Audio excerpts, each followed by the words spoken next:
Happy Halloween to everybody listening. October 31st. We got Brown Kirko Chains in the house. This is the only playbook. I'm Sweetheart. Got Shovit and Shishot. What's going on, guys? Spooky season is upon us. Shishot, I'll let you kick us off, Kirko. Bro, I mean, I got the memo. I'm just a little confused, but a little excited at the same time. It's all good. It's Halloween. I got my chains on. What better way to go out and just say goodbye to one of the best captains to ever wear the purple than to just be him for Halloween. So it is what it is. I wish it wasn't a goodbye and just to see you later, but possibly. It definitely is a see you later. It's definitely a see you later. We'll talk more about that.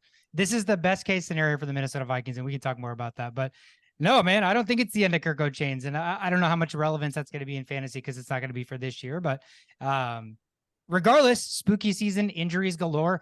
The people that aren't getting injured, man, kudos to your team because it's insane out there. Like every single player I'm trading for, either their quarterback gets hurt, they get hurt, their offense is changing. It's been ridiculous. And so me and Chauvin making some trades, making some waves in our league. Hopefully people will start trading and making moves. And, DeMercado for Rashid Rice getting vetoed, still just trying to find a legitimate reason as to why that would be the case. But I don't know, but we have so much to talk about that I'm not going to waste any time. Thursday night football, the Bucs and the Bills in Buffalo played a close game. Buffalo wins this game 24-18 final. Tampa Bay covers the 10-point dog spread under 43 cashes. I'll kick us off. This is more so kind of talking about the Buffalo Bills and their offense. We talked about why they were so stagnant, why it seemed like they weren't taking the next step, force feed the ball to Diggs, or who's going to beat you. And that was really kind of what the situation was. And for the first time all year, maybe honestly, since Josh Allen's been there, we saw an asserted effort to get everybody else involved. So Diggs playing decoy and Gabe Davis catching non-Gabe Davis-like routes, across the middle, slants, ins, outs, not deep bombs. And then you have Khalil Shakir popping off. But to me, the one guy I want to talk most about is Dalton Kincaid. Injuries to tight ends, tight end desolation. Darren Waller goes down. So I think right now, with no Knox on the IR, they're looking for a number 2. I talked about him last week. He put up 5? I think he had 5 catches, something like that, and a touchdown. So 5 for 65 and a touchdown, something like that. Great week for Dalton Kincaid. And I think volume wise, he's going to be a top 5 tight end. So for me, if you are looking for a tight end, you still have somebody that's random that, is not going to give you like a Kelsey or Andrews type upside. You can still go out there and risk taking Dalton Kincaid over your starting tight end. So that's a guy that, to me, for fantasy wise, for the rest of the year, he's going to be pretty relevant. Shovit, kick us off here. What did you like in this game? Yeah, I mean, I just want to go on record and say, boy, was I wrong about Rachaad White. Like, he had 17 points last week, top 10 finish running back. So good call to show. Back calling me. I hope you guys didn't listen to me, but that's why there's 3 of us here. Do you have something to comment on that? I see you looking at me. Yeah, that was nothing. That was just like an average day at the office. He did nothing. There was no rushing performance. Yeah. It was just 7 catches, but that's what you expect, right? It's a struggling offensive line like you've been hammering all year long. The reason you don't like them.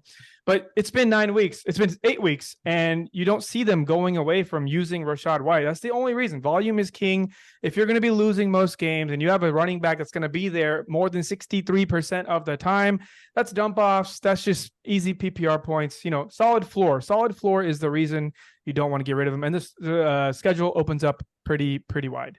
Yeah. All good things for him. So the guy I want to talk about, Khalil Shakir, guy you can consider rostering, not start. 66% route run rate, had a 15% target share, finished with 92 yards and 3.07 yards per route run. So Gabe Davis had a 30% target share, which I don't think is going to be sustainable throughout the course. I mean, if he does, that's wide receiver 2 level, right? But I don't think that's going to continue happening. Like I said, I don't think he's a start. I don't think Khalil Shakir is a start, but a guy that, if you have the bench spot, I personally would start targeting running backs, but if you have that room, put him on your bench and see what he can do in the upcoming weeks. Yeah, just James Cook. That's really it. Such a talented running back. He's actually the 6th most efficient runner in the league, period, right? Every time he touches the ball, it's at least 4 yards. Probably one of the few runners that has exceeded over a 10-yard run multiple times in various games, but there's just not enough volume here. If you want to, if you're thinking long-term, you can't just throw them out as an RB1 or RB2 and expect numbers. There's teams that have been fully prepared to score 150 points, 130 points. The roster is there. It's been 2 months of data, and people are figuring out how to produce the most points from your fantasy team. And there are going to be rosters that are going to be dropping 130, 140s moving forward, and you're not going to see James Cook as an RB1 or RB2 on those rosters. So if you're trying to think long-term, you're going to have to do something about this, man. It's either a flex option or a solid bye week fill-in or an injury fill-in, but I can't see me throwing out Cook, hoping to get RB1, RB2 numbers and competing with some of the top dogs in the league that are dropping 150, 160 points. It's just not going to happen. Yeah, and they signed Leonard Fournette. So another person that's going to probably take away touches from James Cook. I don't think his touches are going to go away. I don't think Leonard Fournette's coming in to take away the touches. I think he's going to replace Murray's role more. But even with what we have here, even with the amount of touches he's getting tons of touches. It's not like the touches aren't there. It's the goal line work, and it's the reliability and continuing the same reps over and over. It's just not there. They bring him in when they feel like it. That is what you can gather from this data. He's getting, 10 rushes a game, up to like 15 touches a game from an RB1 and from a high-powered offense. You should be getting output, but without the lack of touchdowns, you're just not going to get touchdowns unless he breaks one free, and that's not a guaranteeable stat to put on your lineup to try to win a championship. So that's what I meant. But hey, who knows? Lenny is Lenny. Yeah, I definitely think that there's fear here because, like you said, if he's not catching passes, he's never rushing for 100 yards, right? So your ceiling is 10 points. Like your ceiling is you're hoping that he gets you double digits. And if he's not catching 5-4 passes, he's going to get like 50 to 60 yards rushing. So that's literally what you're hoping for because touchdowns are not coming unless he's breaking that free. What I will say on the other side, Rachaad White, funny you mentioned that. Rachaad White, boom week. You know what I did? Running backs galore, traded that man for Mark Andrews. So now I just bolstered my tight end lineup and I got rid of a running back. Who is accepting these trades, bro? Mark Andrews is going to be like... Yeah, I have 5 running backs that can start and people have none. That's literally bolstering I have Mixon on my bench. I had Rachaad White on my bench. I literally been stacking running backs. I have no receivers. Adams gets hurt. JJ gets hurt. Puka lost his fucking quarterback. So all I can do is continue to deal my running backs. And, I didn't even make the trade. He sent it to me. So I'm gladly going to accept that. Wow. So got to do what you can do in that league. But next game on the board, the Cowboys and the Rams in Dallas, 43-20. The Dallas Cowboys, every game they win just seems like their offense doesn't need to do a whole lot, although this was pretty much all CD Lamb and Dak throwing the football. Shisho, kick us off here with CD Lamb and his biggest boom week of the season. We've all been waiting for something like this to happen. We've seen the inconsistencies in the Cowboys offense. Something has happened, right? They talked about this 2 weeks ago. They started force feeding the man, and now it's working. Surprise, surprise. He looks like another Justin Jefferson out there running the same routes, getting open in the middle of the field, getting open on the side of the field. I would like to see more bombs. I just, as a player, as a fantasy owner that watches all these Hopkins plays, this old man Hopkins and all these AJ Brown bombs, I want to see players that are similarly talented get more bombs. But hey, I'll take a wide receiver 1 output, even though it's been 8 weeks, finally get one of those. I think those are just going to be coming more and more in players like Pollard, who we had high hopes for. We're kind of seeing what it was inevitably going to happen. Okay, here's a big stat that we all just forgot about. Everybody just failed to recognize this one thing, and it's coming to bite us all in the ass, or at least the Pollard owners in the ass. And it's because these players, these gadget players who we just want them to touch the ball all the time, NFL executives understand players like that can't handle the ball 30 times. They are who they are for a reason. And the reason he was doing so well on that offense last year is because he had Zeke to do all the dirty work. So when the Zeke is coming in, pounding the rock, getting the middle of the field tired, the middle linebackers are tired, the defensive linemen are tired, the safeties are tired, that's when they bring in Pollard, and that's when he looks like a very efficient runner because he's fully healthy at 99% HP, going up against 72% HPs and defensive tackles and defensive linemen. He's obviously going to get the better end of that. And that is what I am, after looking at the situation, like, why does Pollard suck? Well, it's because now he is the guy that's doing the bruising and the getting in open space, and he cannot handle that. So hopefully there are better things to come. But I just lucked out. I had targeted Pollard all year long and didn't end up getting him, but kind of worked out because he's clearly not who we thought he was as far as a workload kind of guy. He just needs to be more in open space. Yeah, I have different thoughts on Pollard. He obviously has been underperforming, but like more than half of their games they've won because their defense scores a touchdown. They get kickoff returns, pick sixes, sacks in advantageous situations. So the Cowboys wins are all the most random variances of wins possible, right? And the biggest thing for Pollard, in my opinion, is Kellen Moore. Mike McCarthy is calling the play calls now. Kellen Moore is gone. And the way they run Pollard up the middle, that's literally not how Kellen Moore used him at all. So they're almost successful throwing the football because that's what Mike McCarthy is opening up the offense to do. And now Kellen Moore's run heavy offense, Mike McCarthy isn't adopting that. So it's really shitty for Pollard. Pollard's like next 5-6 games are very, very favorable, but it's hard to tell when the Cowboys continue to rattle off defensive touchdowns. They're Keontae Turpin's returning punts to like the goal line. So every single offensive situation is not favoring the running back. So it is really shitty. I have Pollard in my other league, so I'm still holding out hope. But right now the passing game is like a lot scarier than the running game. And if the passing game is this effective, there's really no reason to run the football. I mean, Dak's throwing the football all over the place. Talking about the Rams side, though, Stafford is hurt. Brett Ripon is going to be the quarterback. They signed Josh Wolford. So obviously the situation sucks there. So if you're a Cup owner or a Puka owner, your outlook on the rest of the season completely changed because the quarterback got hurt, right? So you were sitting in an amazing situation, and what do you know? Injuries come to bite you, and your quarterback is not throwing them the football anymore. So now all of a sudden, if you're a Puka owner, you're looking at a flex wide receiver at best. And if you're a Cup owner, yeah, he's still a number one receiver, but your floor of what Cup can do and now the ceiling specifically completely changed. So I think you have to really reassess your team if you're a Puka or a Cup owner, because no Stafford means those guys are basically, not just obviously not the same players that they would be with Stafford. The running game in that team, same situation, Jove. What do you want to talk about there? Yeah, I mean, it's an interesting situation. We're going to see what the Rams are going to look like, but there's two running backs there now that Kyren Williams was hurt in the IR. So Freeman and Henderson. Last week, Henderson got the better end of that. This week, Freeman saw more reps. Henderson's still getting more carries. So if you have Rice Freeman, I think you continue to hold at this point because it could be any of those players that produce. So Rams play the Packers next week, who've been giving up rushing touchdowns opponents consistently. And if you're a team that doesn't have a lot of depth in the running back side, you can continue to stick with Royce Freeman, at least on your team, and maybe potential starter, given, how the running back situation has been all year. Yeah, I mean, we have 4 bye weeks coming up, and then we already talked about the week after there's like 6, and then week 13 there's 6 or something like that. So yeah, you're going to have weeks if you're not stacked on running backs where you're starting a Royce Freeman, you're starting a Singletary, you're, obviously Zach, like those guys that are getting split carries, you'll be salivating to start those guys versus like, oh, I got to go pick up Justice Hill as a backup and start him, right? So I'm with you. Right now you're holding these guys. Kyren Williams is supposed to be back after the bye, but dude, he's not like that good of a running back compared to these other two that I'm convinced that when he comes back, he's getting the job again. So it is a weird situation as somebody who's holding Kyren Williams, somebody that possibly has Royce Freeman or Darrell Williams right now with, again, no quarterback, your entire offense changes. So the running game that was featured as a complement to the passing game and the play action, I don't know what that's going to look like with Brett Ripon all of a sudden, right? So the offense as a whole for the Rams, their fantasy value has completely diminished. The Minnesota Vikings at the Green Bay Packers this week. Vikings win this game 24-10, 14-point victory for the Vikings. I don't know the last time that happened. They were a pick 'em, obviously a cash, under 41.5 hits. Kirk O'Chains is the news here. Kirk Cousins, obviously, tore his Achilles. He is out for season. Very, very unfortunate. Right when the Vikings were 4-4, turning things around, he's playing his best football. So it is incredibly unfortunate. But talk about who they brought in, Shovit, and what that could mean for the fantasy landscape there.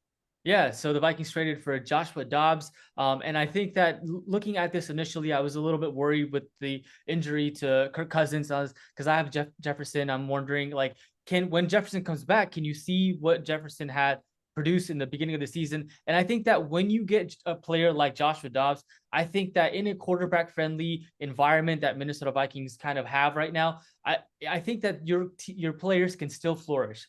So Jefferson, Hockenson, Addison, those 3 main guys, I think that you may expect them to fall a little bit, but I don't think that fall would be as much as if they hadn't got Dobbs. Interested to know what y'all's analysis on this is.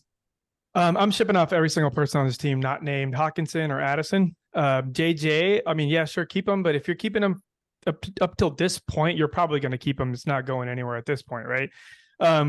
It's just not like I can't reiterate how good of a quarterback Kirk Cousins was, making it so easy for the rest of the team as far as the ball placement. It's just accuracy is the name of the game.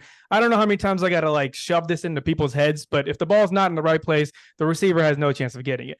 Dobbs does not give me that excitement that a elite level accurate quarterback does, but he's got legs, right? And we've been wanting to see legs for a long time now, seeing how legs could probably change the landscape of this offense and how dynamic we could be if we can move the ball and find some open spaces with the runs, extend third downs. We get that now. So maybe that'll be something to look forward to here. Maybe that's what I'm doing as a fan, as a fantasy player. It's gone, right? Like your hopes and dreams are gone, but it's not over because the defense has been playing lights out. Offensive line could be arguably the best offensive line as far as the tackles go, at least in the league. Things are looking good. Things are looking good. So if you can put a serviceable quarterback there, I don't see why the points can't flourish. But while Hawkinson, Hawkinson's more of a target heavy guy, so I would hold on to him because you're going to get 10 points from him minimum every single game. Addison, now we're talking, right? Like there's trade baits are up in the air. You could trade him for pretty much anything right now. Everybody wants Addison as far as the output. If you can talk the output that he's done so far into this trade, you can make it happen. Just understand, there might be less big plays and there might be less targets, but a lot of broken plays are now open. Broken plays are not something the Vikings have ever had the ability to do. So now maybe, that one deep in that Justin Jefferson had to do, and that was the only thing that he had to do to get that ball. Now, if that play breaks down, he can go upfield. Upfield are things that Vikings have not been able to do. So maybe Joshua Dobbs can open that up and we can see some big plays happen. But as far as heavy targets go, you can forget about that. Yeah, look, flipping it over to the Packers side, their offense is in complete shambles. There's nobody on that team right now that I would want to start on fantasy. Not a single one. Aaron Jones, not starting him. Obviously, AJ Dillon, not starting him. None of the receivers. Watson, yeah, somebody was trying to tell me that he had more upside than Justin Jefferson. I think it was a Packers fan. Like, wow, you're an idiot. But like, it's just the reality of the situation. This is a bunch of raw young players that people wanted to, attach upside or potential to, and none of it doesn't mean anything when it's not realized. And right now, that offense is so shitty that nothing is realized for that team. So right now, Romeo Dobbs is the most consistent guy because he has 5 touchdowns on the season. So like if you're asking on a prayer, then you're probably starting Romeo Dobbs. But other than that, like what player on the Green Bay Packers right now do either of you guys feel confident starting week in and week out? Is there a player? No.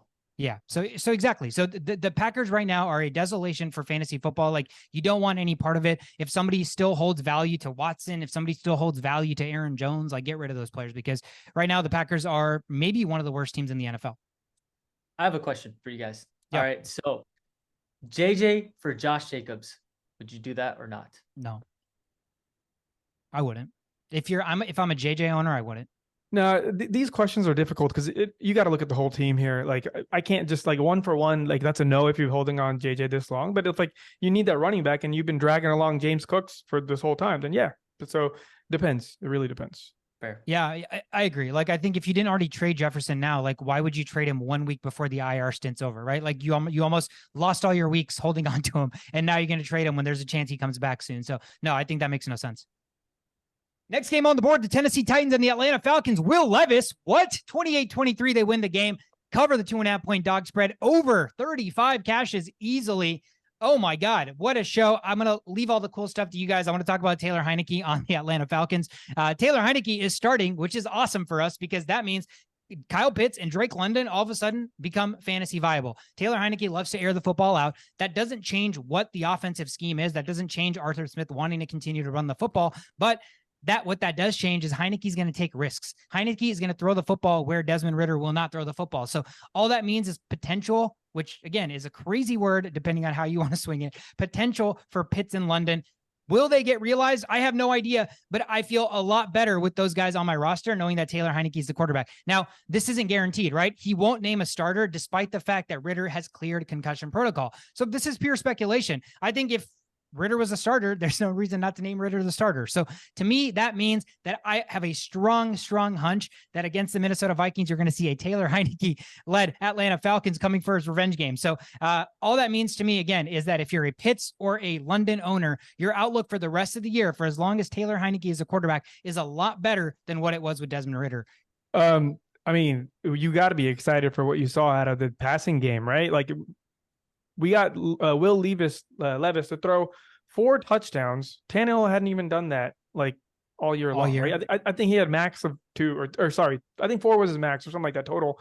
But whatever. Either way, he did all that in one game. So that's good. That's good for Hopkins owners because that's what makes Hopkins who he is. He is not a, let me get a drag and take it up the field for 11 yards. He's not that type of guy. He's like, let me just dominate this game, throw me the deep ball, and I'll make it happen. So I think 6 or 7 targets a game is a good way to look at this to start off. And you're going to get at least 6 of those targets, or sorry, at least like 3 to 4 of those targets are going to be probably down the field. So this is good news. This is good news. I think we're going to see a lot more touchdowns on this team because now the game shifts, everything shifts. They become a whole different team with this weapon of an arm that can sling it that far. I'm excited. I think, like I said, temper your expectations as far as targets go. If Hopkins gets like 4 targets next games and gets a total of 40 yards and you don't see anything on the stat sheet, well, you got to look at the highlights and see if there was any passes thrown in the end zone or deep bombs, because all of that outplays the output of this future game. I'm going to hold on to Hopkins on my bench one more game.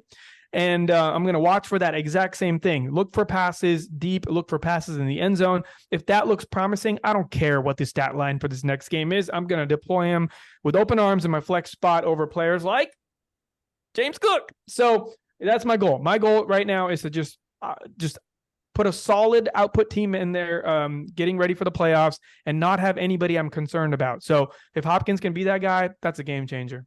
Yeah. So in line with DeAndre Hopkins, he had 3 touchdowns last game, got the hat trick, but that was all led to the fact that Will Levis got the start, 4 touchdowns, 238 yards. He's going to be a guy that people are looking at waivers like, oh, I got to get him, right? Because he's that rookie quarterback. And we love getting rookie quarterbacks that do well in fantasy football. So I think that he's going to be a guy that people try to go out and grab. But I'm not sure that Tannehill isn't going to come back. There's no guarantee that Tannehill is not going to get the start. So for people that are looking to make that number 1 waiver wire claim on Will Levis, I would say probably hold your brakes. Like, you don't really know if this is going to be something that you can expect throughout the weeks. But I mean, he's got a cannon, man. What if you've been rotating Sam Howells and Derek Carr's for the past 4 weeks? I mean, Derek Carr's on the up and up, bro. I know he's my starting quarterback. Yeah. He's been my starting quarterback for the last 2 games. So that's why I'm asking. Why what trade would you for do? Love it? Why? I mean, I don't know if you can like go out and make a waiver wire target. Like if you have the first waiver wire pick, like Will Levis, is he a guy that you don't even know if he's going to start next week? Like, okay, maybe the week after. I mean, there's just so much uncertainty that I don't know if you can waste your waiver wire pick on him this week. You don't waste your waiver pick on him. I absolutely don't think you waste your waiver pick on him. 4 catches, 3 of them being touchdowns.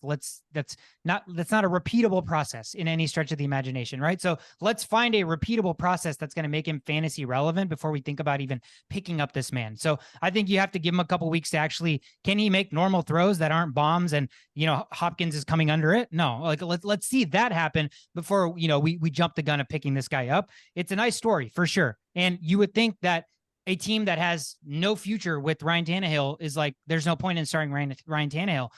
So you would hope Levis gets the reps, which could make him a better starter long-term. But right now, I definitely don't think you pick him up. There are guys like Sam Howell I would play over Will Levis, right? Sam Howell has been fantastic, surprisingly. Derek Carr, been fantastic recently. So Will Levis, pump the brakes, fun story. It is just one game. And he did throw like lame ducks up in the air and Hopkins like got underneath them, right? So it wasn't like he was leading them in stride, 60-yard bomb, nothing like that. So Titans win that game 28-23 final.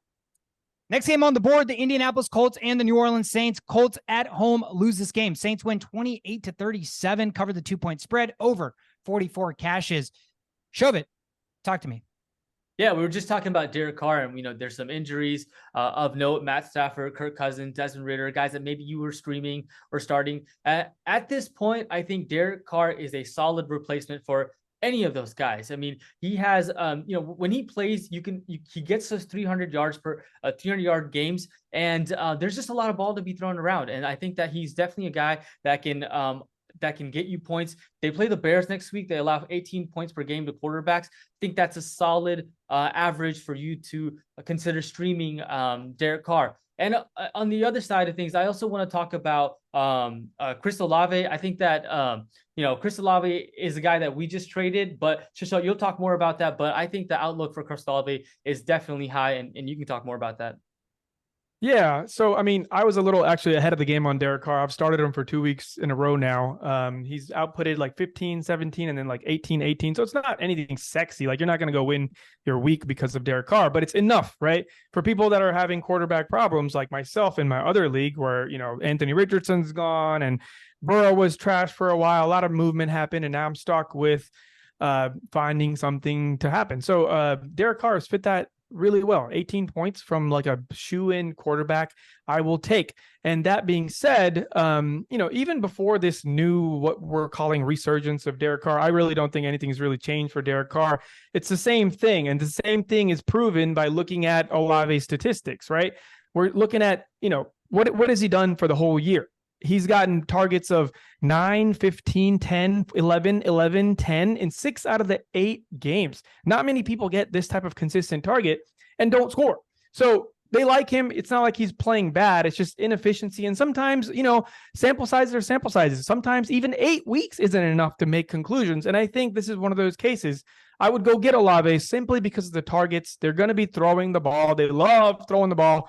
And they're going to be in a lot of games in this NFC division of theirs where things are always just crazy. And all that being said, I think I would go get Olave, right? Go get Olave. The targets alone are there. Just the floor. Everybody's looking at this floor like, what's happening? Like, does he suck? Does he suck? Well, he may not be who we think he is. He's not going to be Justin Jefferson level, but he gets enough targets to give you 13 points. And I think that is pretty solid for a floor where a target that could be a touchdown comes up, and now we're talking about 20 points. So go grab him.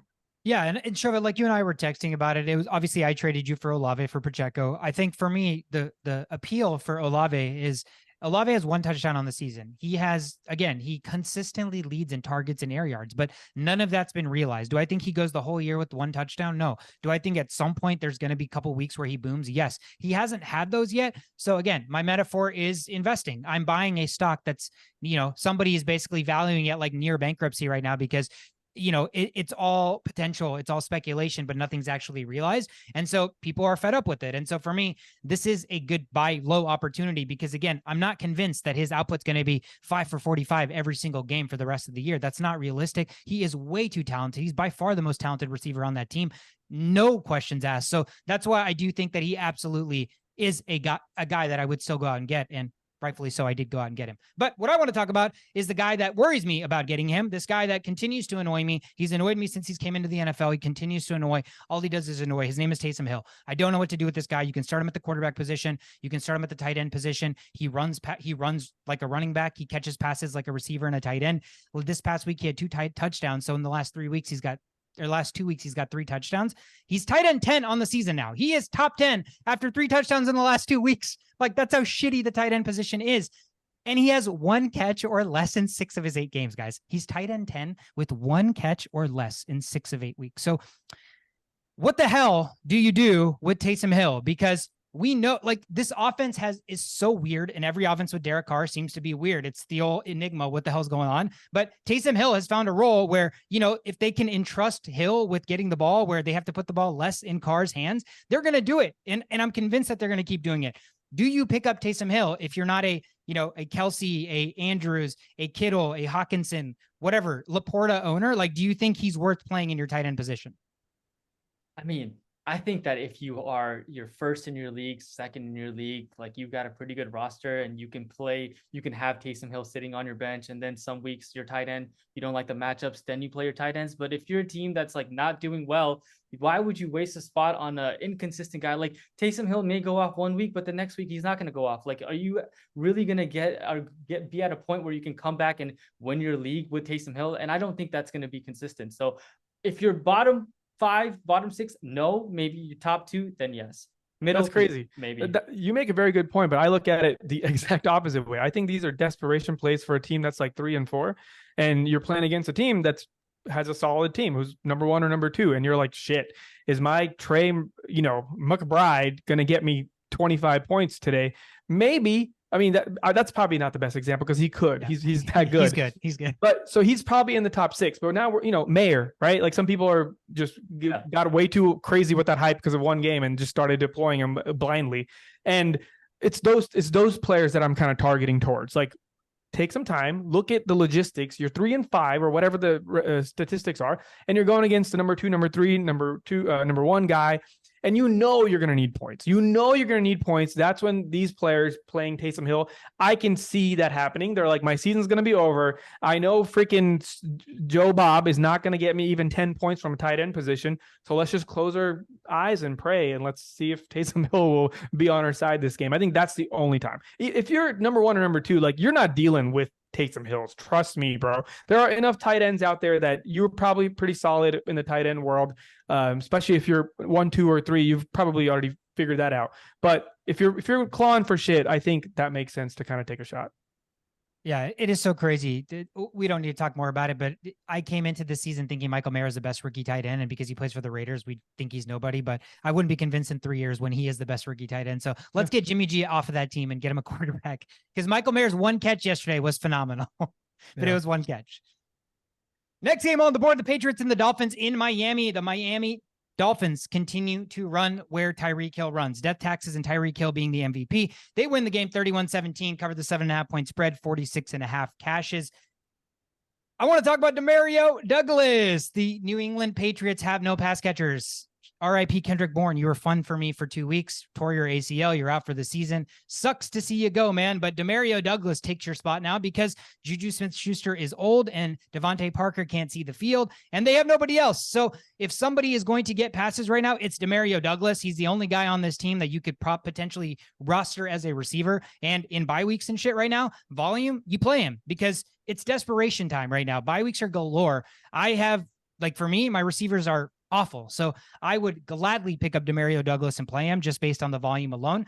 But 7 targets this past week, ran the most routes for the wide receiver. Again, they're losing a lot and they're bad. Their running game doesn't continue to, progress at all. Like Stevenson and Zeke continue to be bad. So I think right now, Demario Douglas has as much upside on the Patriots as anybody.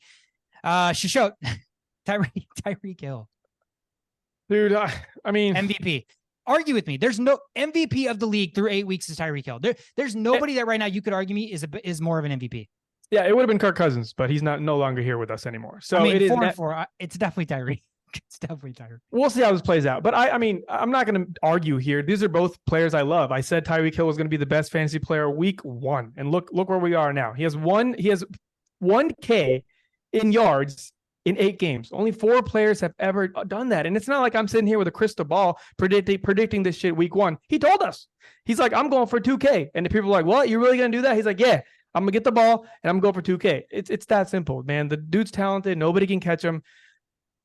That's really it. There's nothing to be said here. Like Sweetcar said, the ball goes through Tyreek Hill. And that's great and all. But a lot of other teams also have elite wide receiver ones where the ball goes through them, but they don't also have another wide receiver who is just a little hint of a less speed than Tyreek Hill. He's the second fastest player from the wide receiver position. So that gets really, really, what it's called, clouded because we just see Tyreek Hill all the time. But just get ready, man. Waddle's going to be dropping touchdowns and yards. It's coming. This offense is just going through their motions. Some days are really boomy. Some days are like, oh, wait, I thought you guys were supposed to be the best offense of all time. But it's gelling. It'll slowly happen. The run game is obviously not who we thought it was. That's going to take some time. But I'm sure Mr. Chan is getting ready, healing up properly, and I think that'll change as well. So I think it's just more of a process. We're not seeing anything dominant here. The only thing dominant here is Tyreek Hill.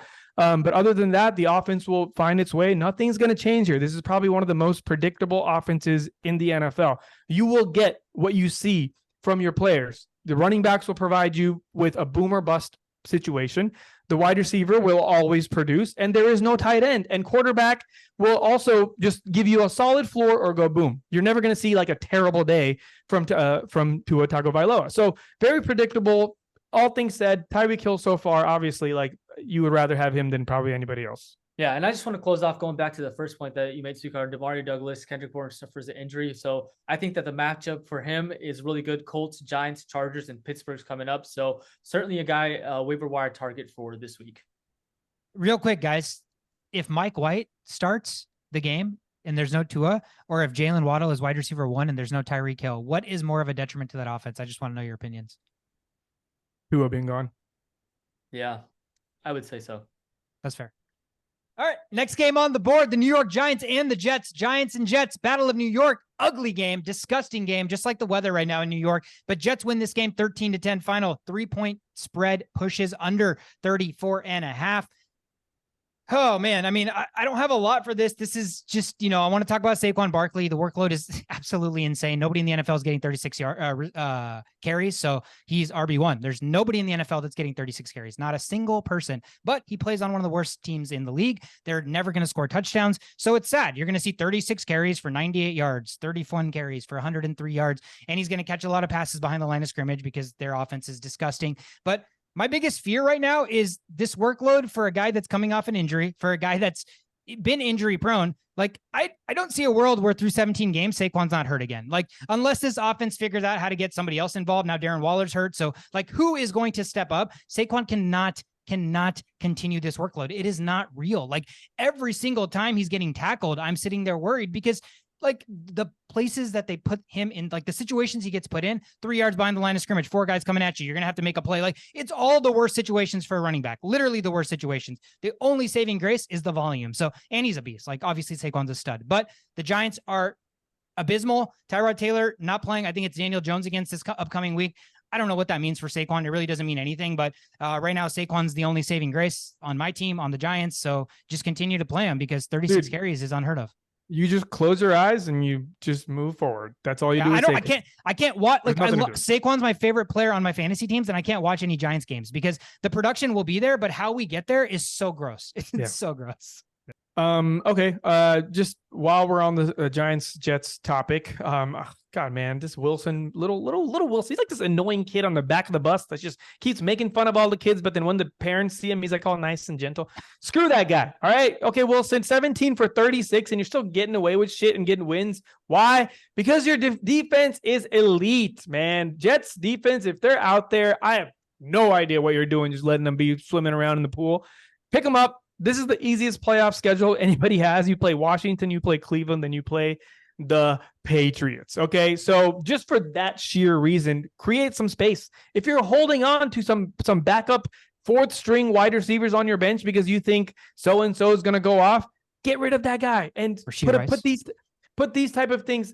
Rice is probably a little bit more, probably third. But just do it for now. And if it's necessary, if necessity equals you having to drop the Jets defense, sure. But if things work out and you can hold on to this defense, just do it, man. That is one of the nicest playoff schedules I've ever seen for an elite defense, man. You're seeing Wilson win games. Why? Because of this defense. So just throwing that out there. If you're really trying to make the playoffs and go deep in there and you can see this happening with a big enough bench, stash now. Yeah. And I don't have much to add to this game that you guys haven't already said. I just want to say that Garrett Wilson, seeing the targets, helping out his fantasy owners, that looks really good. Yeah, man. Like solid, even without getting a touchdown, the targets are there. Yeah, there's got to be an award for this. There's got to be an award for this. Like, player in the shittiest position possible that still performs. He's so good. Yeah, absolutely. And he's still got good matchups coming up. Chargers, Raiders, Bills, and Dolphins. All Chargers, Bills, and Dolphins. A lot of points to be had. They're going to be behind, and then the Raiders just suck. So good things probably still coming for Garrett Wilson.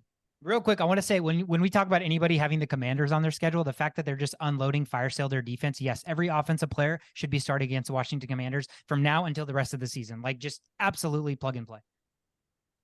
Shove it, your Steelers at home against the Jacksonville Jaguars. Man, offensive disarray, 10-20, the final score. The Jags covered the 2.5 point spread, under 41.5 cashes. Show, talk to me about this mid quarterback on the Jacksonville Jaguars. It's so disappointing, dude. It's one of the most disappointing things ever because I've argued so much for this guy in the beginning. I was like, oh, this is the greatest performance in what's that place in April where they do the combine. I was like, this is the greatest combine video I've ever seen. And then I saw a Zach Wilson video right after that. And I was like, oh my God, that's actually better. So let's stop using that type of analysis to create this thing like, oh, he's the new Peyton Manning, because he's not, dude. This guy is not the new Peyton Manning. He's okay. He's good. He'll be serviceable for a long time. He'll be playing for a long time. Maybe we'll get traded to another team. And his team overall is doing well because another Look at this defense doing their job, stopping plays, allowing the least amount of percentages on many, many third down plays. They're doing a great job, and he's surviving, not really making that many errors and just rolling with that energy. And that works, right? That's the best friend of a quarterback is a solid defense and just doing your job and rolling and not having to do anything crazy. And that's what they're doing. And other players are stepping up that we kind of didn't expect them to do. So I know other people will talk about that, but let me just clear it up and just wrap up this Lawrence fiasco. You can start him. I can see him, but if somebody were to come to me and they say, hey, Lawrence is available and Derek Carr is available, which what happened to me. They were both free agents 2 weeks ago, and something just told me, I'm like, dude, Lawrence he has everything in front of him. The whole world is in his fingertips, and you're producing 12 fantasy points, 17 fantasy points. Like, at what point?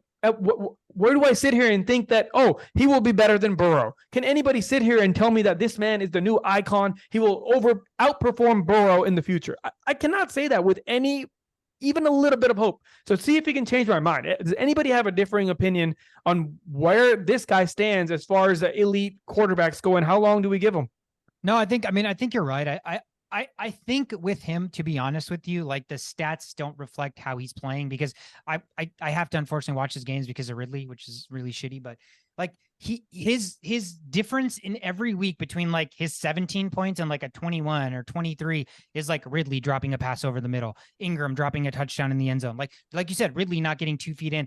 ETN has like 3 straight weeks with 2 rushing touchdowns each, right? So like ETN's been insane. So the touchdown production is taking away from Lawrence. I do think he's been really good, but I also think, like you said, he's not the top echelon of quarterbacks. He's in that like middle tier of quarterbacks right now, and everybody wants to put him in that top echelon, but he's just not quite there yet. And for me, like being a Ridley owner, is it Ridley? Is it Kirk? Is it Kirk? Is it Ridley? I'm playing this game every single week. Well, I'm going to stop playing this game because there's one constant in their offense, ETN obviously, and it's Evan Ingram. Like Evan Ingram is the constant in this offense. Evan Ingram is tight end 7. He's seen 5 targets every single game except for week 1. Actually, I take that back. He saw 5 targets in week 1. Every single game after that, he's seen 7+ targets. And that's consistent. Ridley is at a game with 2 targets and 4 targets. Kirk is at a game with 3 targets. So the one guy that gets consistent targets week in and week out, doesn't matter who they're playing, doesn't matter matchup proof. How did we get here? It's Evan Ingram. So Evan Ingram right now is the only guy on that offense that you don't need to look at the matchup and you can just start him because he plays tight end, and tight end's tough to find anyways. But Ridley and Kirk, like I thought Kirk was it for a while. I'm like, he's the slot guy. He's getting volume. The volume's going to be there. The target's going to be there. And then he had a dud of a week, and it was Ridley's week against the Pittsburgh Steelers of all teams. So it is truly like a week-to-week situation for that offense. ETN's the constant and Ingram's the constant. But for the rest of them, it's really, really tough. Shobit, what's the silver lining on the Steelers side? Yeah, I mean, it's bad. It was a messy game. It was a bad game. It was rainy, and things just weren't. Kenny Pickett got hurt. But we talk about the only guy that's on the Jaguars offense that you can consider, and that's Ingram. For the Steelers, that's Deontay Johnson, right? Yeah, you got George Pickens. Yeah, you got Najee Harris. But those guys are not consistent. And one thing that is consistent is the volume and the targets that Deontay Johnson can get. 14 targets last game. Whether it's Mitch Trubisky that gets the start on Thursday or it's Kenny Pickett, one thing for sure is that Deontay Johnson will be targeted. And that's a guy that you want on your fantasy team. Great flex start. And I think that will just continue to happen for the Steelers, despite how terrible that offense looks. Yeah, man, volume's king. He gets open. I think it's both games he's played, he's at double-digit points already. Yeah, I believe so. Yep. All right, next game on the board, the Eagles-Commanders played a shootout in the NFC East, 38-31 in Washington. The Eagles win this game, 7-point favorites, so they push the spread over 42.5 cashes. To AJ Brown, it's time to finally talk about this guy. Shove it. Kudos to you. You had him as a top 3 receiver heading into the season. So that's fantastic. But it's not on my team though, but it's okay. Yeah, exactly. It's cool to watch you have the second receiver and watch the guy who's above you get all the praise. But you told us so at least you can hold on to that. But dude, it's ridiculous what AJ Brown is doing. It's ridiculous how much they target him despite the fact that he's covered. God, I'm salivating at an offense being like, I don't care how many people are on you. You're a god. You're a freak of nature. DK Metcalf could never, because we don't throw him the same type of balls we throw AJ Brown. AJ Brown literally just doesn't need to be covered, or like doesn't need to be open. They'll just throw him the football. And it's one of those where Jalen Hurts is like, hey, it's literally AJ Brown's out there somewhere. I'm just going to throw it to him. That's literally Hurts's like thought process, because it's a, hey, I'm looking this way. I'm just going to throw it up and hope for the best. And so right now we're in a situation where Cooper Kupp, you know, coming back from injury, whatever, Justin Jefferson hurt, Devontae Adams, I don't know. Like, outside of Tyreek Hill, give me a better receiver in the NFL right now than AJ Brown. Can you name one? No. It's insane. This dude is insane. And the Eagles traded him for a first round pick during the NFL draft. Oh my God, you don't trade away your number one picks, blah, blah, blah. But when you have a stud receiver like AJ Brown who can make your offense better, I mean, it's absolutely insane the target share this man is getting. That's taking away from Devontae Smith, Dallas Goedert, who are awesome weapons, yet the Eagles continue to win, yet the Eagles continue to produce. So their offense doesn't need to change as long as the result continues to be the same. So what's telling us that AJ Brown's not going to continue to get 125 yards a game? Absolutely nothing. This dude's a freak show. I tried to trade for him after 2 weeks in the NFL. Every single week I sent offers. Nope, nobody was having it. So he is an absolute stud. Top 3 best receiver in the NFL right now. So undoubtedly, I think. So show it. Talk to me on the other side. Yeah, I mean, this is a weird game, right? Commanders were up, I think, in the fourth quarter, 14-0, something like that. And Eagles were down and had to pass the ball a lot. So Devontae Smith actually had a pretty good game. But a guy I want to talk about is Sam Howell, who led all QBs in fantasy points this week. He leads the league in dropbacks. This is the 3rd time in the past 4 weeks that he's finished top 8 as a quarterback in fantasy football. They're just coming from behind. Yeah, I understand that they were ahead at first, but for the most part, they're coming from behind and they're going to pass the ball. And Sam Howell might throw some picks, might not look nice, but he'll get you fantasy points. You can run the ball as well to add on to those fantasy points. So, I think this is a tough matchup against the Patriots coming up. They're pretty good at stopping quarterback production, but not the running game. Moving forward after the Patriots game, I think Sam Howell kind of comes back and starts producing as well. So great, like not waiver, but like a pickup from free agency, a start for your fantasy team. Yeah, and like we talked about, Washington losing their defensive players. So we talked about them being down. They're going to be down every game, even more. So more throwing for Howell. Yeah, also more sacks for Howell. I had him before I started Carr, but it was just too much to bear because the sacks are -1 points in that league. So I would just get like -10 points in a span of 2 games just from sacks. So it was too much to handle. So I had to get rid of him. But in normal leagues, he's solid. There's really not much to add. Everything else is pretty standard. Just happy skinny Batman got in the end zone, but his day gets overshadowed with AJ Brown going ham.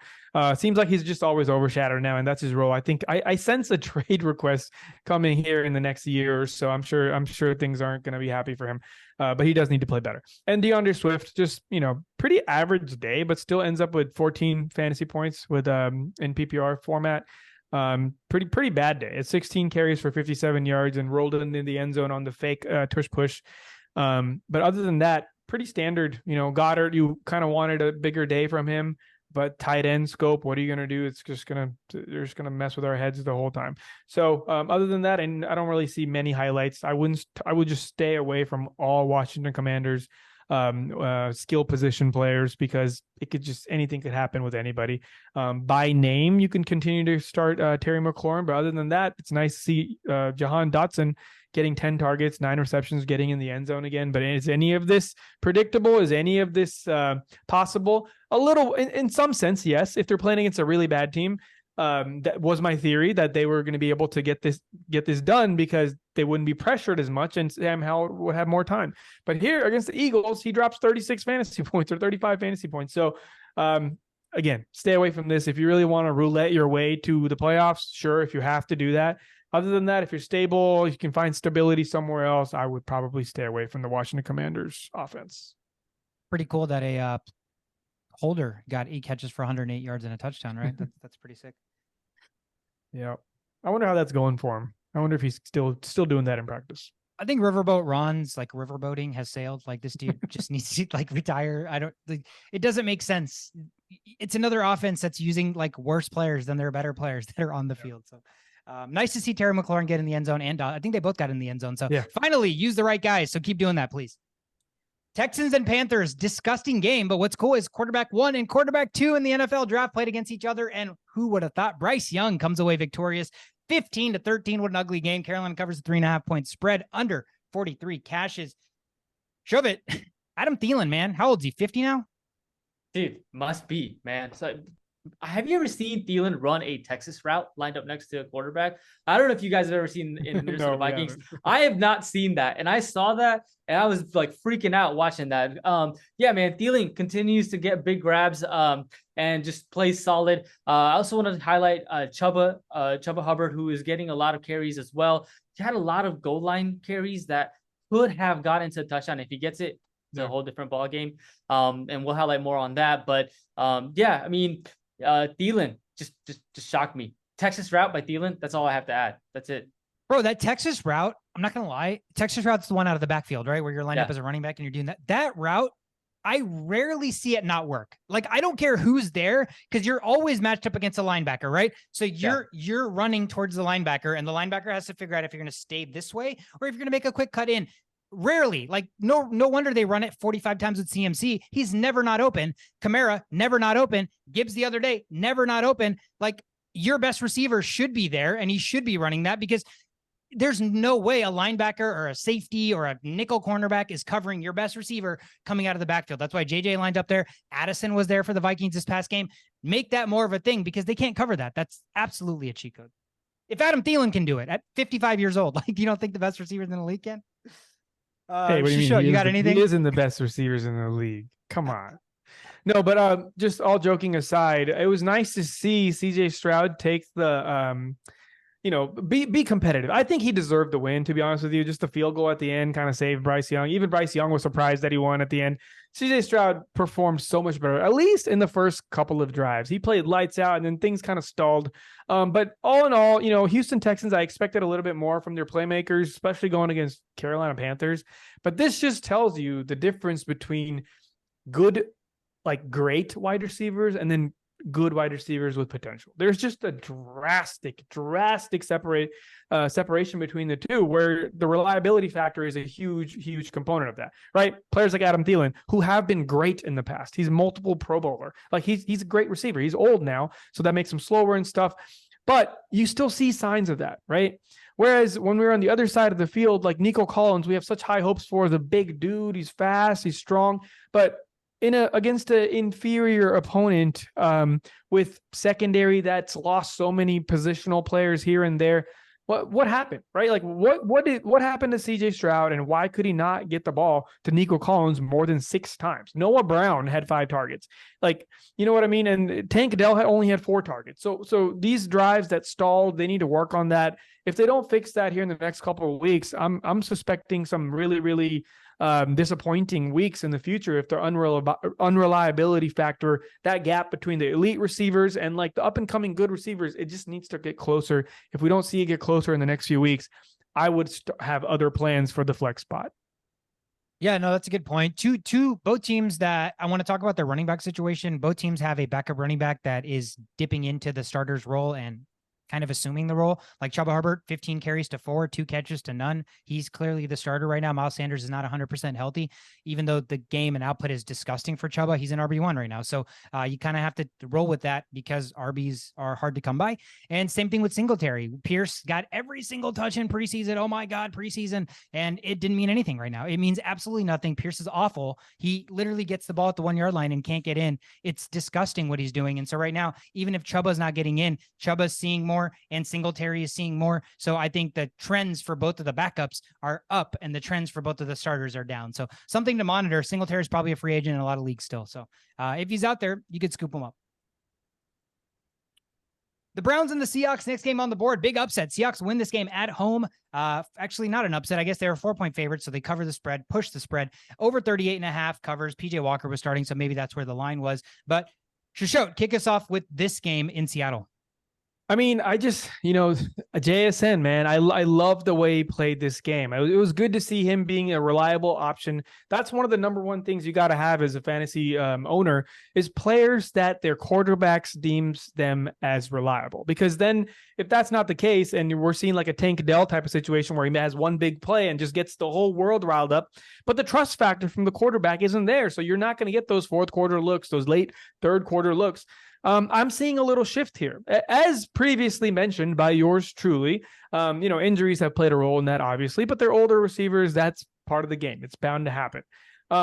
So, looking at the stat sheet here for JSN, only 4 targets, but he caught 3 out of the 4, and the reliable touchdown in the end zone was a big deal. And this is with DK Metcalf getting 14 targets and still not being able to make it in the end zone, with 5 receptions only being had out of the 14 targets. So it's still a disarray. I'm not sure if this team knows how to use DK Metcalf. I'm not sure if this is one of those situations where, both sides just need to shake hands and then just move on with their ways. DK Metcalf probably would suit better somewhere else. I think we've seen enough. We've seen what Russell Wilson did to make DK Metcalf look so good, and he can do all of that, but Geno Smith just cannot hit that potential out of him. And maybe DK Metcalf is just not a good locker room guy as far as like learning the playbook or, putting in the reps. The reliability just not there. We just don't see this connection. And Tyler Lockett, however, we do, but he's old. So like at this point, if the Seahawks want to be stay at the top of their division, move forward in the playoffs, we're going to see more JSN. And it's going to happen. We saw it happen last week. We're seeing it happen this week.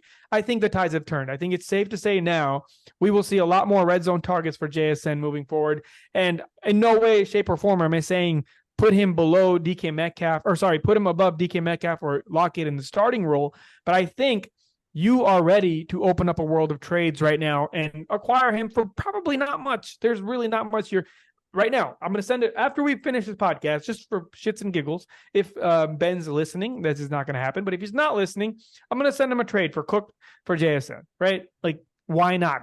It's the same amount of points I'm getting from both. I have enough running back value that could take over. We'll see. We'll see if he'll pull the trigger, but that's the kind of range I'm looking at him at. And, we talked about Cook. I've talked about it multiple times, but then you brought up Singletary, right? Like Singletary's ceiling is probably like how Cook is playing right now.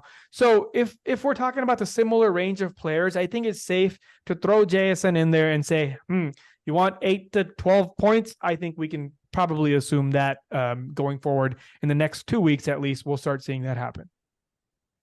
What about the running back, Shove It? Well, before we get to the running backs, I just want to hit on the DK Metcalf point.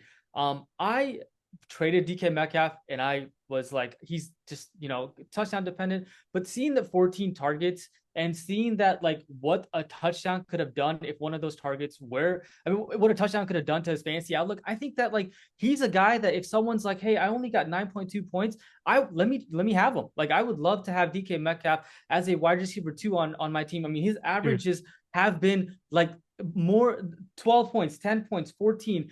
I mean, it's just, if you and those are without touchdowns, right? So if you getting those targets, he's got a big body. Like, Geno Smith can get it into the touchdown if they're 20 yards back. He doesn't need those deep bombs. He's a red zone threat, in my opinion. So I think that DK Metcalf, JSN, no knock on him, but the 2 guys that I think should come out of this is JSN and DK Metcalf. So just want to point that out. But on the running back side, something of note is Kenneth Walker owners should be concerned. Charbonnet is coming in and he got a lot of carries last week. Could have been because of Kenneth Walker's injury, but at this point, I think Charbonnet is a solid handcuff with benefits. He's in the same category as Jalen Warren, Tyjae Spears, Roshan Johnson.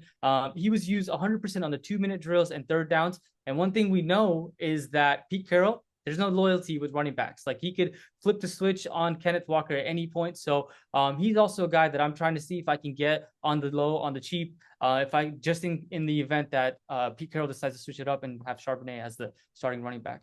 It's like a fantasy prison. Getting players like Charbonnet is literally having your bench become like this fantasy prison.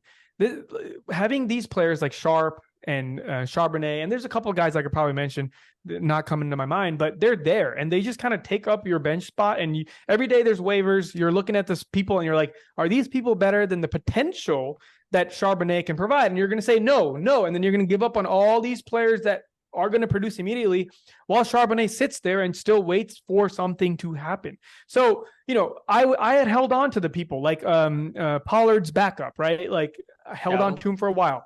We talked about Wilson from the Dolphins. Like, these are the players that you're going to keep on your team and you're going to hope and pray. But if you have too many of these players, you're going to be not looking good when the bye weeks are coming and your players are getting hurt. Your players, not the player that you're handcuffing for somebody else, but when your player gets hurt, he's still going to be a handcuff. He's still going to be a backup. So the production isn't going to be as high. So be wary of having too many of those players because, like I mentioned last podcast, like you need to, every time you have a bye week, you need to have a player that can put up the same amount of points or slightly less than the guy that has the bye week. You don't want to be sitting here putting in a Sharp in a situation where he's not ready. Like he'll give you a solid, there is no ceiling. Like the ceiling is very, very hard and fast. Like it's there. He's not going to give you 35 points as a breakout day. So be careful. Be careful of these players that you're handcuffing for other people on your team, because this is essentially a fantasy prison, and it's really hard to dig out of that, because when you have to drop these players,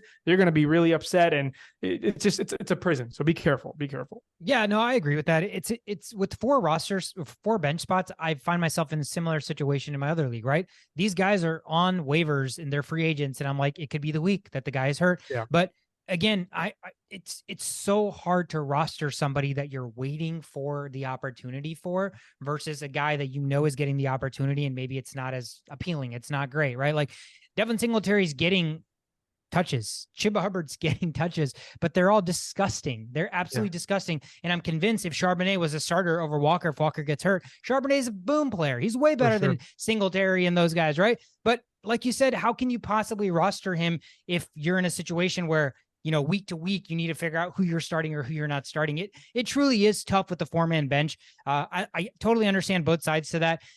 On the flip side, similar situation, running backs on the Browns, Kareem Hunt and Pierre Strong led the way. Jerome Ford was there. He was coming back from injury, but they all touched the football. And what does that mean now?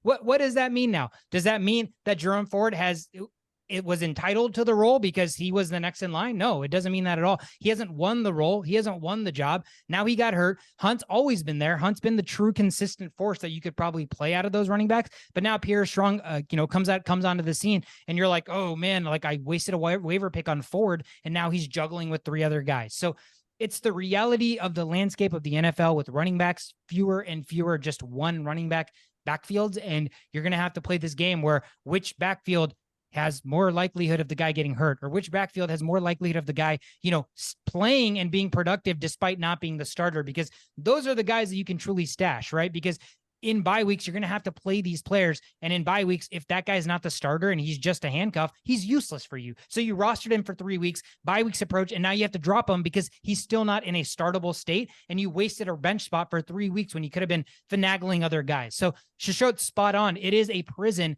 because you talk yourself into the thought process of long-term outlook, but that could obviously never get realized. And you could just be sitting and not doing anything with your bench to bolster the bench for the remainder of the season. So it is a weird situation. Obviously, running backs, always a weird situation. Every situation with running backs, for the most part, are weird unless they are workhorses. So something to monitor with the Hunt Strong Ford situation, something to monitor with the Charbonnet Walker situation, running backs to monitor. Name of the story. All right, we got to run through these. Broncos, Chiefs, next game, biggest upset on the board. The Chiefs come into Denver and lose 9-24. Denver covers a 7-point dog spread under 45.5 cashes. Javonte Williams, 30 touches. My goodness, out of nowhere, right? Just out of nowhere. We're easing them in. McLaughlin's been cool. Other guys have been cool. Perine's there. Nope. Javonte 1 week against the Chiefs of all teams gets 30 touches. So completely out touches the other running backs. He wasn't super efficient, but you love the volume, right? So if this is a volume game where, you're going to see even 20 touches moving forward, Javonte is startable. All of a sudden, Javonte is startable. But it's just so weird. I don't know what to make of 30 touches against the Chiefs. I don't know what to make of this game in general. Every year, the Chiefs have a game where you're just like, let's throw that one out the window because the Chiefs just did one of those things. And so I agree, even to the landscape of the opponent in that matchup, I take with a grain of salt. So Javonte touching the ball 30 times. Could it happen again? He was obviously their best running back. He was obviously the starter coming into the season. It could happen again, but it's a lot of touches for a backfield that has 2 other guys that are more than capable. I don't know if you guys think that this is a trajectory that's sustainable or if this is just a complete blip on the radar. No, I think Javonte Williams should be the most traded player this week. I think, period. If you have Javonte Williams, you should just ship him now. No matter what you get in return, get rid of this. He played shitty. I don't know why they gave him so many touches. He had 3.1 yards per carry, which is not good. And then you had, from the receiving end, he had 4.3 yards per target.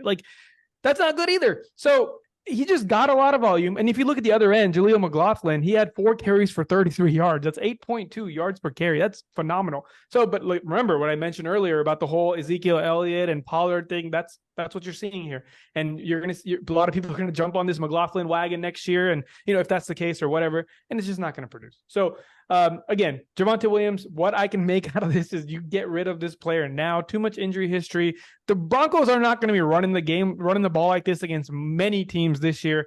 So while you can get the most out of starting running back that's getting 27 carries, you got to trade him. Trade him for a wide receiver 1. If he's available, you go get that. Yeah, what a weird game for the Broncos, man. You probably want them to lose if you're a Broncos fan, but they ended up winning. Patrick Mahomes only has like 6 fantasy points. Like, what is that, right? But one guy, that I want to highlight is Rashee Rice. Continues to see the targets, was second this week behind Travis Kelce, led all receivers in snaps played with 61%. And, given the fact that the Chiefs lost, Patrick Mahomes played that badly, you bet your bib that they're going to come out heavy against Miami, against Philadelphia, against Las Vegas Raiders. So Rashee Rice's scope is up, and look for Patrick Mahomes to kind of not have such a lackluster game like he did last week. Would you trade Rashee Rice for a running back like DeMercado? DeMercado? I mean, I did. That's exactly what I did. I wouldn't. Man. But I mean, like, that's the situation that we talked about, like Yeah. Justin Jefferson versus Josh Jacobs, right? Like, your team is lacking in running backs. Exactly. That's why it makes sense for you, because you needed the Connor help until Connor comes back. That's why logically when I sent you guys that picture, I was like, people don't get it, but it's okay. They don't have to get it. I think even if they don't get it, like, again, I don't understand what people like. I had the affinity for Rashee Rice, but the dude's getting 5 targets a game. So like, why are we acting like he's this like surefire auto start every, like he's on waivers in my other league, right? I guarantee he's on waivers in most leagues. So like, why are we sitting here acting like I don't have room for him on my team? Right. Like, same. I just can't. I can't afford to have a player that may go off. Like I've told you, this is the name of the game, and I am looking for the playoffs. I'm looking deep, and I can't have a player like that just to maybe. But the thing is, the reason why everybody's vetoing for my, like, the most basic opinion is that it's Patrick Mahomes' number 1 weapon outside of Travis Kelce. That's it. That's the only reason, and that's why you're making the trade. That's why you want him on your team, right? Like you need that type of possible boom potential, because that's phenomenal. It's the best quarterback in the league, or it was the best quarterback in the league. I don't know who the best quarterback in the league is anymore, but it's the best quarterback in the league's weapon. So we'll see. We'll see. Yeah, I agree with that. I completely agree with that. But I also think that, like, if this was Sky Moore for DeMercado, are we having, like, if this was fucking Kadarius Toney for DeMercado, it's fucking his number 1 weapon. Like, no, those guys suck. Those guys are trash. Yeah. Rashee Rice doesn't drop passes as often. He dropped a wide open pass this past week. Did you guys see that? Middle of the field, 30 yards, would have been a touchdown, dropped a wide open pass. But did he drop a touchdown pass like Sky Moore did? No, but Sky Moore sucks. Sky Moore's awful. He's just awful. But yeah, okay, whatever. We're talking too much about this. Moving on to the next game. The Cardinals, yes, Mahomes is the best quarterback in the league still. It's 1 week. Doesn't matter. Cardinals and the Ravens, next game on the board. The Cardinals at home lost to the Ravens, but this game lasted so long. I kept checking. I'm like, is this game over yet? Nope. Onside kick. Nope. They scored a touchdown. What is going on? They win this game. Ravens do 31-24. Cardinals cover the backdoor cover, 9.5 points, over 45 cashes. Show Lamar Jackson. This game, what were your thoughts? Best quarterback in the league thoughts? Can I entertain those thoughts? I think we're seeing, well, at least I am seeing what I have envisioned. Like, things are just happening. You know what God did? God was like, you can be right about literally everything you've said all year, but I'm going to take away Kirk Cousins from your life. And I was like, fine, sure. So, Lamar Jackson's things are looking really good. Like, we're talking like really good. Lamar Jackson has 95.9 passing grades on throws past the sticks. That's first in the NFL. Last game, the game previous to this one, 7 career games with 4 passing and rushing total touchdowns while completing at least 75% of the passes. And you know what's funny? There would have been another game, but the receivers decided to drop those passes that game, so that wasn't possible. But that would have also been another stat to add to this. That's most by any player in their 20s in NFL history. So, yeah, the outlook is there. He has every tool he needs to be the best quarterback in the league now, especially because it's not just Mahomes one game. We're talking like group chats. I've been saying, like, does this look like Mahomes? Like, what's actually going on in Chiefs land? I'm not going to take away from what Mahomes has done his whole career, but what I'm seeing on the field this year is I'm like, these are quarterback led errors that are leading into picks. So those are the type of things. And I'm not seeing that from the world of Lamar Jackson. It's only been 8 games, but Lamar Jackson is playing extremely, extremely smart. He's got running backs that they just keep coming and churning. It doesn't matter who's back there, but looks like Gus Edwards, who is probably the better of the backs out of all the ones they have right now. And looks like he's kind of solidified that primary running back role. So take away the pressure from Lamar. So looking at all that, I think, solid play from Lamar. I think we're only going to see good things coming from here. And on another note, a lot of high-powered offenses the Ravens are facing for the rest of the year. Every single offense they face, but 2 are considered top echelon teams. So as bad as that is for Ravens defense or whatever, that is phenomenal for Lamar Jackson. Just think what your team could be if you had the number 1 quarterback that you passed up on and took Lamar. Your team is already like, I don't see a world they're losing. And if you had the number 1 quarterback, man, I'm telling you, your team would be unstoppable. We'll see, man. We'll see. I want to talk about the Cardinals. Trey McBride, 10 catches, 85 yards and a touchdown, or 95 yards, something like that. And a lot of that was in garbage when the game was like already over. And I just kept waiting to refresh for that game to end because I was sick and tired of Lamar throwing to players that weren't Zay Flowers and hurting me in fantasy. But Trey McBride, tight end 1, Zach Ertz is gone. Finally, a guy that they drafted 2nd round is getting used. Kyler's on his way back. Dobbs is gone. The writing is on the wall here. Trey McBride's a free agent. Go out and get him. I would have picked him up if I didn't just trade for Andrews. I was honestly hesitant trading for Andrews, being like, McBride's there. Like, I don't have to get rid of a player. I can just pick him up. I truly think he has an amazing floor, especially with Kyler back now. So I am going out there and grabbing Trey McBride. Like, there's a lot of rando running backs that we're talking about on waivers. And I would argue that McBride is like top 3 overall waiver pickups for me, especially if you're looking for a tight end.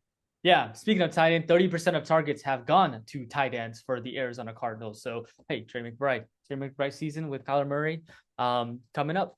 So, when we're talking about the DeMarcado Rice trade, I didn't add much because I would have taken all the stuff I would said on this side. But here's the thing about DeMarcado, right? James Conner is eligible to come back for the IR, but there's no telling on when he's going to come back, right? They haven't been forthcoming with as far as timetable, how he's progressing. So there is DeMarcado might play a couple more weeks even after he's eligible to come back from the IR. So given that he is the RB1 for Arizona, he had a pretty decent game last week. I think 78 yards on I forget 20 the amount carries of carries that he had. 20 carries, right? I mean, not efficient, right? But that's RB1 numbers that you can definitely say, hey, I'm going to be able to start him and hope for the best for my team. Hence this trade with DeMarcado and Rashid Rice. Yeah, no, I'm with you. It is. I think the weird thing about that backfield is 1 week it was randomly Keontae Ingram and then it was back to DeMarcado. So I'm not convinced. I think DeMarcado is the way better player. Like, he looks way flashier just on the screen, but they also have Keontae Ingram. And there was 1 week where they just fed him the ball, even though he wasn't great. So it's like one of those where I don't know, like I truly don't know if DeMarcado is the set backup for Connor. But I would like to believe that he is. Bengals 49ers next game on the board. Cincinnati with an upset in San Francisco. Are the 49ers in trouble? Maybe, but they just traded for the farm. So they bolstered all of their defense like they needed to. 31-17 Bengals win this game, 4.5-point dogs. They win outright over 44 cashes. Shove it. Not Jamar Chase, but T. Higgins. What you got? Yeah, I'm wondering if T. Higgins can bounce back, man. He was a guy that received multiple trade offers from different teams during this trade deadline, and teams were trying to get him, and the Bengals said no. So they've got to feel some sort of confidence in him to keep him on the as a wide receiver too.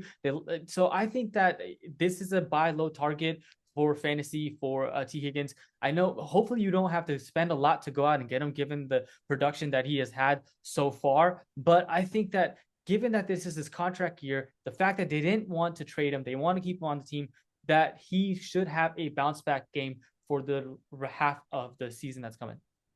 Real quickly, as a Puka Nacua owner, I'm going to offer Puka for Higgins. Would you guys do that? No. Like, who would you rather have in that situation? I'd rather have Puka in this situation. I think I'd rather have Puka too. I mean, Higgins' upside is there, but it's been 8 weeks, right? And Burrow's kind of on fire as of late. But that's still, I don't think you can go wrong. I think I'd have to look at the matchups rest of the year. But Puka, we've seen what he can do with a good quarterback at helm, but we have not seen what he can't do with what's about to happen. So that uncertainty is on both sides. We just think that the Higgins situation will play out, but he's had Burrow this whole time and it hasn't played out. So we're kind of hoping things go better here, and then we're hoping for this weird situation that has never existed to flourish over here. So they're both uncertain. One has just been playing well this year. So that's the only thing I'm basing this off of. I would have to look at so many more numbers before I actually make a stance here. But right now, from what I've seen from Puka and what I've seen from Higgins, and just Higgins has had this quarterback his whole time, a little hobbled here and there, but I think a lot of that just bad Bengals play, to be honest with you. And then just, the Rams being Rams with the backup quarterback. We'll see what happens. But what would you do? Well, who would you rather have? Shove it. What were you saying? What would you? Yeah, I just feel like that trade is kind of, I don't know if you probably could get more instead of just you don't have to give up Puka to get T. Higgins is what I think. I feel like you can get other guys for T. Higgins given what he has done so far. I mean, like 4 receptions, 2 targets, like those are like back-to-back games, and I don't think he's had that result to trade away Puka, where Matthew Stafford comes back, Puka's back to what Puka was. That's a good point. Yeah, I mean, no, you guys are not wrong. I personally, right now, I would probably take T. Higgins because, again, I'm viewing it in the lens of I'm buying low on Higgins and I'm selling high on Puka.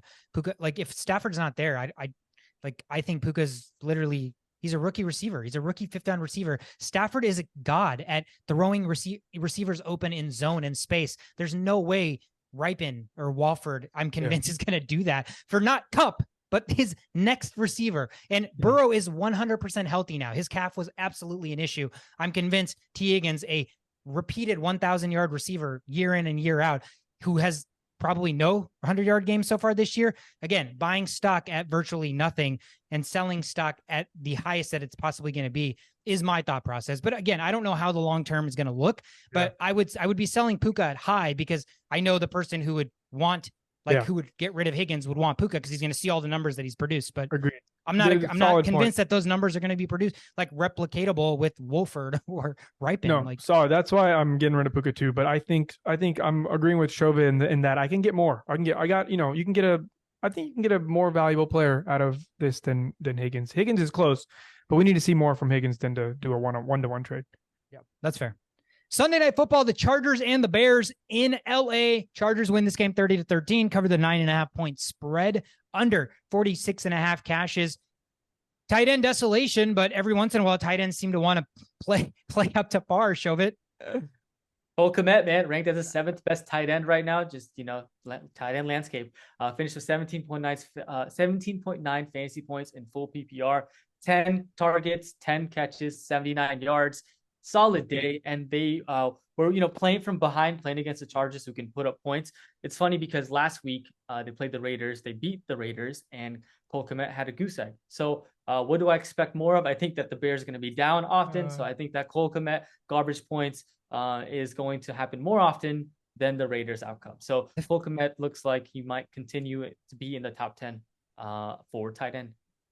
I just want to throw up real quick that we're having to I don't want any part of Cole Kmet right now. I know the tight end landscape is like a rough and everything, but if you can find something else from a more consistent offense, that's where I would head towards. Cole Kmet's been doing good. Don't get me wrong. These dump offs are wonderful, but it's still coming from a quarterback that has just no idea what the hell he's doing on the field. So that could drastically change week from week. So again, if you have nowhere to go, sure. But if you're playing with some level of confidence or some level of consistency in what you're trying to project from your scoring perspective, there are other places you can go. And that also is the same thing for every single Chicago Bear player right now. I feel so bad for DJ Moore. We're looking at 55 yards in one game now versus 3 touchdowns and 200 yards or whatever it was.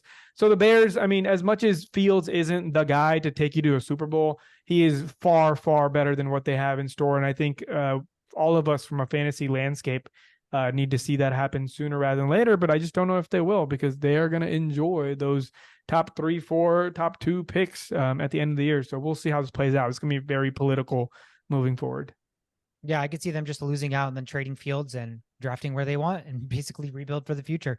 Bear situation does suck. I agree. Running back situation, absolute nightmare. Another backfield where the nightmare is Halloween-esque.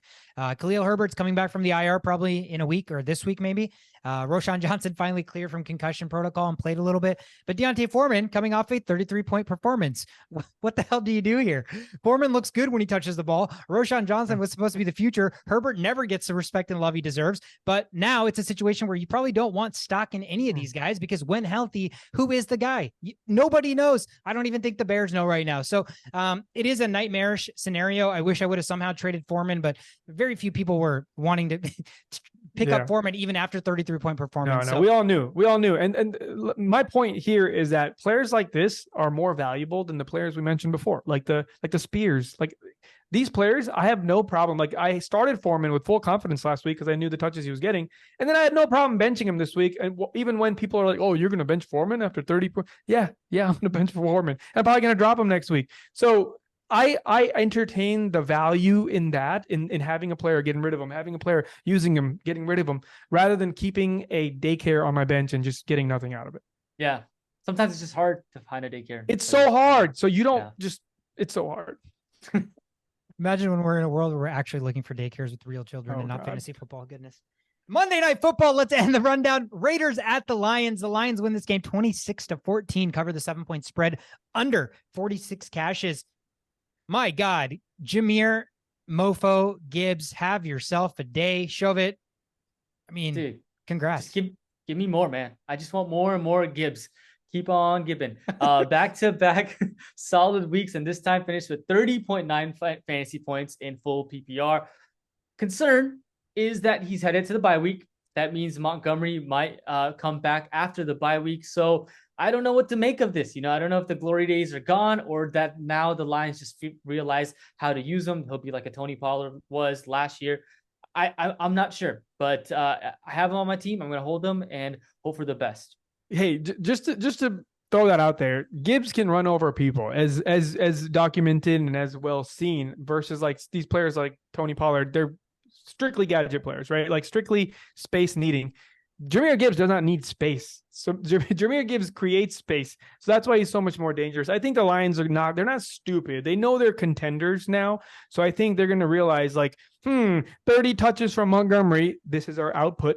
30 touches from Gibbs. It could double that output. So I think there's definitely going to be a change of guard as far as, getting Gibbs more carries than Montgomery, but that's not going to happen yet.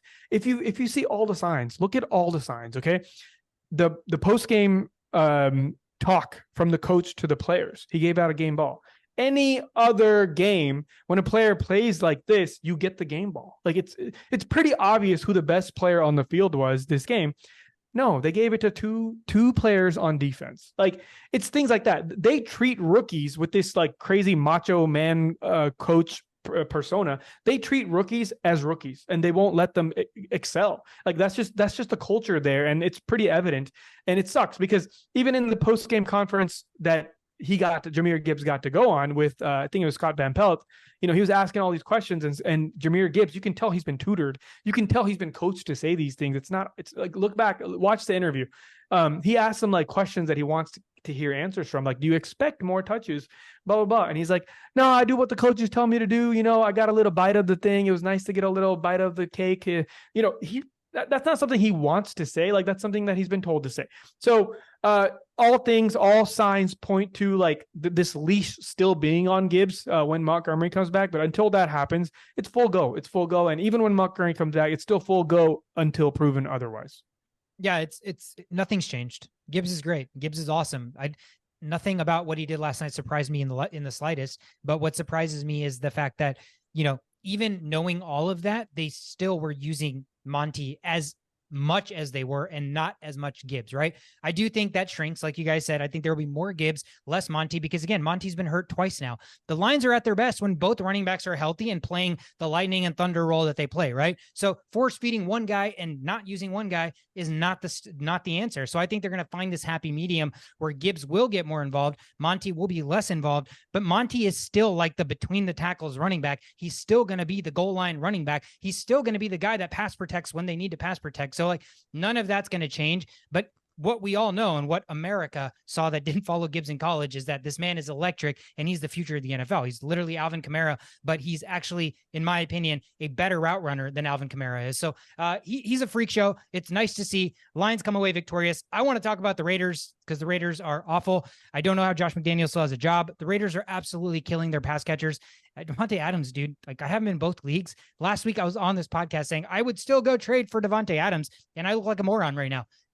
It's not to say that he can't turn it around, but after what we saw last night, 60-yard bomb, wide the F open, overthrown, 98-yard bomb from the end zone. I give that one a little bit more leeway because he just kind of threw that ball up, but Adams still had his guy beat by like 15 yards. It's insane how much was unrealized in the production for Adams yesterday because Jimmy G couldn't put the ball on the money. So I don't know what to make of this. I don't know how this changes. Like the offensive line's not great. They're not running the ball effectively to set up the pass. It's more like inefficient runs and then dump offs to Jacobs. So Josh McDaniels' play calling has been very suspect. So nothing actually gives me hope that Adams' situation is going to change.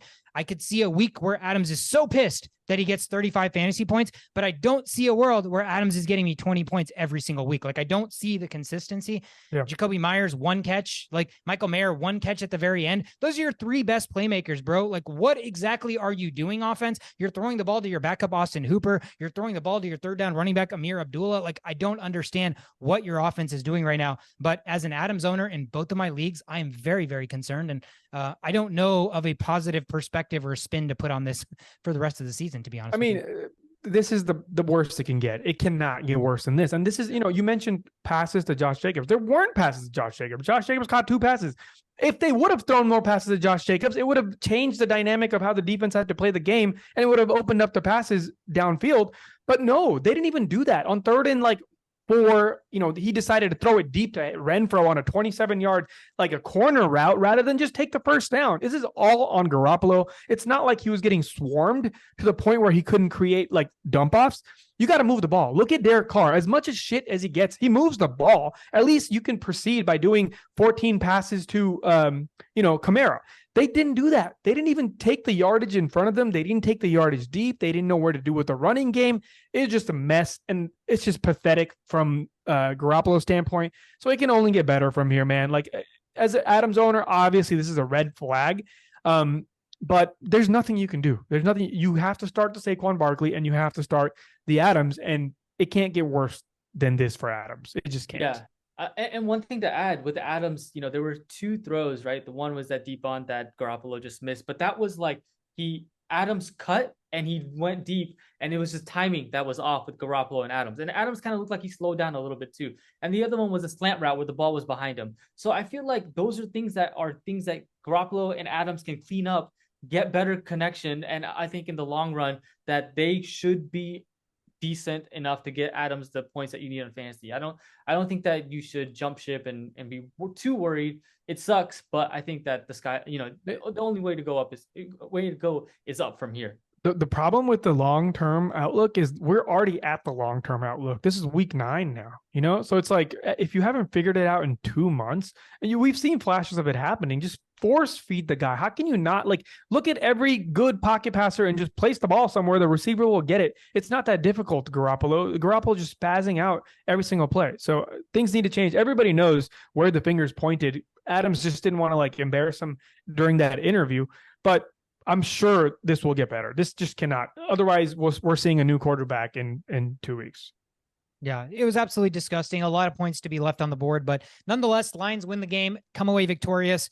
That is it for the rundown. I know that was so long. Certainly apologize for that, but no bye weeks. Thanks, NFL. You got to make us sit here and talk for an hour and a half with every single football game.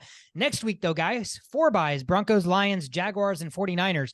Pray to God that you're playing CMC owner this week, because that's the best matchup you could possibly hope for. Anything else to take away from week 9? And it is Halloween, so you can be about as spooky as you want. This is your last chance. In the spirit of Halloween and the spirit of Shishot's outfit, I feel like the only thing that we should end off with is Kirk Cousins' favorite line. There it is, man. Like sound us off. Nobody likes that, bro. Nobody likes that right now. It's a sad world, but it's all good. I'm in good spirits. That was really incredible what we got out of Kirk Cousins. It's like this godlike presence just came and touched our team and just left. And it's okay. It's all good vibes. I think we're still good. The reason I'm not too heartbroken about this is because I think the Vikings can still do this. It's as crazy as it sounds, but Dobbs, all he has to do is come in and place the ball in the right spot with his offensive line doing as good of a job as they're doing. And Flores, man, like, dude, please just take over head coach duties. If KOC fucks this up, just take over. I'm okay with that. That's it. I'm going to stop talking. I'm Sweetcar. That's Show, but that's the show. We are the only playbook. Thank you guys for a fantastic week.